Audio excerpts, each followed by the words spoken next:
क्या आपको ये पता है कि आपका बैंक आपके 1,000 रुपये को 1,900 रुपये तक बना देता है, मतलब लगभग 2 गुना। और आपको केवल 4 से 5% ही ब्याज मिलता है। और ये सब एक बैंक अपने बिजनेस मॉडल के थ्रू करता है। पर कैसे, चलिए समझते हैं। वैसे तो बैंकों में करोड़ों का ट्रांजैक्शन होता है, पर कैलकुलेशन को आसान बनाने के लिए हम केवल 1 लाख का ही उदाहरण लेते हैं।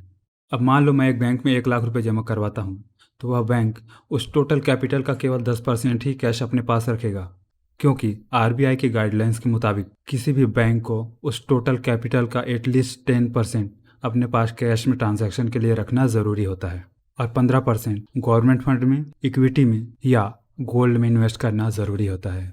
अब बैंक के पास उस 1 लाख रुपए का केवल 75,000 रुपये ही बचा है, जिसको वो अपने हिसाब से यूज़ करता है। अब मान लो कोई बंदा आता है जिसको बाइक खरीदने के लिए लोन की ज़रूरत होती है, तो वह बैंक उसके ज़रूरत के हिसाब से उनको लोन दे देता है 12 से 24% के ब्याज दर पर।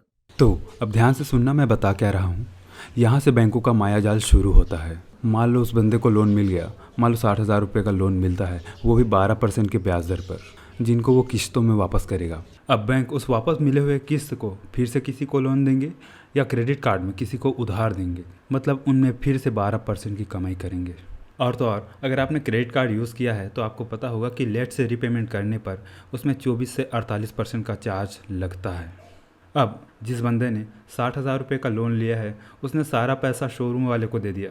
अब शोरूम वाला सारा पैसा अपने घर में तो रखेगा नहीं, सिंपल है, वो भी किसी ना किसी बैंक में जाकर जमा ही करवाएगा। अब ये मानते हुए कि वह पैसा उसी बैंक में वापस जमा करता है। अब सारा पैसा बैंक के पास फिर से वापस आ गया, जिसको वो फिर से लोन में देंगे, मतलब वहाँ से भी 12 से 24% की कमाई करेंगे।